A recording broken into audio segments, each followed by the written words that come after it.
Welcome to our channel. Today we how to disable flood risk emails on FEMA, complete guide step by step clearly.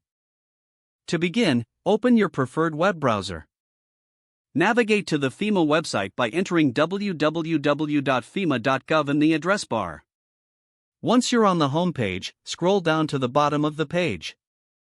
Look for the Contact Us link and click on it. On the Contact Us page, find the Email Notifications section. Click on the link for managing your email preferences. You may need to sign in to your FEMA account. If you don't have an account, create one by following the registration prompts. Once logged in, locate the section for email notifications. Find the option for flood risk emails in your notification settings. Uncheck the box next to flood risk emails to disable them. Review your other notification preferences if needed. After making changes, scroll down to the bottom of the page. Click the Save Changes button to ensure your settings are updated. You should see a confirmation message indicating that your settings have been saved. You can now exit your account and log out of the FEMA website. That's how to disable flood risk emails from FEMA. If the page does not load, refresh the browser or try again in a private or incognito window.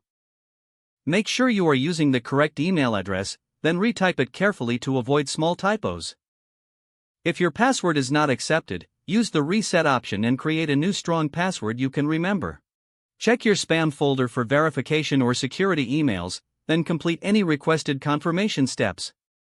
Enable two-factor authentication if available to improve account security and reduce unauthorized access risk. After signing in, review your profile details so your contact information and settings are accurate and current. If you see an error message, note it down and try again after restarting your device and internet connection. Log out when you finish, especially on shared devices, to keep your account and payment information secure. If the page does not load, refresh the browser or try again in a private or incognito window. Make sure you are using the correct email address, then retype it carefully to avoid small typos.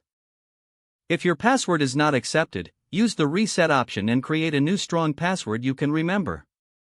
Don't forget to like this video and subscribe to our channel for more step-by-step tech guides.